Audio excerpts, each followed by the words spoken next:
आता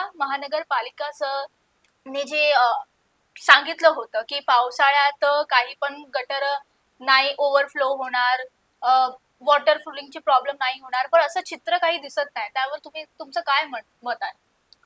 नाही, पावसाळ्यात महापालिकेच्या होत असलेल्या घटनाबाबत हो. मी ज्यावेळी आज आमची सत्ता आहे महानगरपालिके, पण ज्यावेळी सत्ता नव्हती त्यावेळी मी म्हणतो मुंबई शहर हे विकसित आधी झाला, नंतर डेव्हलपमेंट प्लॅन आला. हं. आणि त्यावेळी मुंबई शहरामध्ये काही ठिकाणी शॉर्टसट टाईप आहे, म्हणजे रस्ते वर आहे हो, हो. आणि बाकी सर्व गोष्टी कमी आहेत, तर पाणी थोडासाही आलं तिथे भरतो तुंबणार.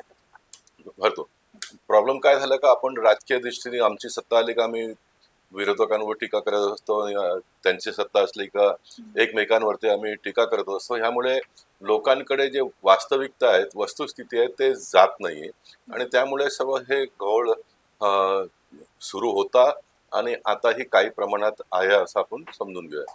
एक गोष्ट आहे का मुंबई शहरात आता सर्व रस्ते सीसी कॉन्क्रीटचा, म्हणजे एकनाथ शिंदेजींचं आपण अभिनंदन करूया, हो, त्यांनी हो. इतका मोठा धाडसी निर्णय घेतला.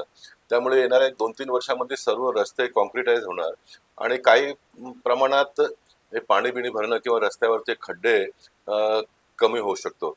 नवीन टेक्नॉलॉजीच्या माध्यमातून आता पैसा आहे कॉर्पोरेशनकडे, आधी पैसाही तितका नव्हता, कारण कुठल्याही गोष्टी तुम्हाला करण्यासाठी पैसा लागतो आणि आता महानगरपालिकेकडे पैसा आहे, केंद्र सरकारही पैसा भरपूर म्हणजे भरपूर म्हणजे जितकी आवश्यकता तितके देत असते आणि म्हणून एखादी गोष्टीमध्ये बदलाव आणायचा असेल तर कॉर्पोरेशन ताबडतोब करू शकतो. हे त्यातलं वास्तविकता आहे. अशा काही गोष्टी असताना आता ज्या काही गोष्टी घडल्या, मॅन्युअल मध्ये पडून माणसं मरणं, हो, हो. झाडं पडली म्हणून माणसं पडणं, हे मानव निर्मिती सर्व समस्या आहे. म्हणजे महापालिकेच्या अधिकाऱ्यांचं लक्ष नसणं, राजकीय दृष्टी तिकडला नगरसेवक आमदार माझ्यासारखा खासदार माजी खासदारांचं लक्ष हवं तितकं नसणं, ह्या सर्व गोष्टी घडतायत. ते घडू नये, ह्या सर्व गोष्टी आपण कमीत कमी घडेल अशा प्रकारची एक व्यवस्था करू शकतो आणि म्हणून सर्वांची एक सामूहिक जबाबदारी त्याच्यामध्ये आपल्याकडे असलं पाहिजे. एक तर लोकशाहीने काही लोकांना इतकं अधिकार दिलं.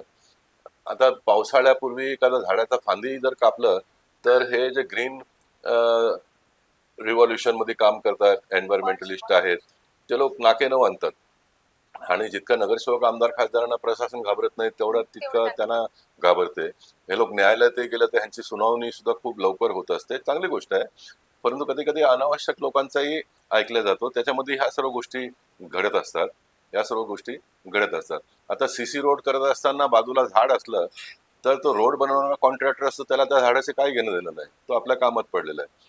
कंडिशन बाबा सीसी रोड केल्यामुळे तो झाडाचा नुकसान झालंय, तर त्यामुळे झाड पडलं तर त्याची सुद्धा जबाबदारी ह्या माणसावरती टाकावं लागेल, कंबाईन रिस्पॉन्सिबिलिटी घ्यावं लागेल.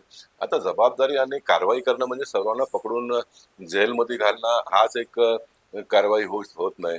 ज्या काही कारवाईचा मापदंड आहे, ब्लॅक लिस्टेड केल्यानंतर पण मग कोणाचा ना कोणाचा वसिला लावून पुन्हा तो कॉन्ट्रॅक्टर काम त्याला मिळतो किंवा कधी कधी त्याला सर्वाधिक मिळतो, हे आपण लोकांनी पाहिलेलं आहे. तर ह्या सर्व गोष्टी कमी व्हायला पाहिजे.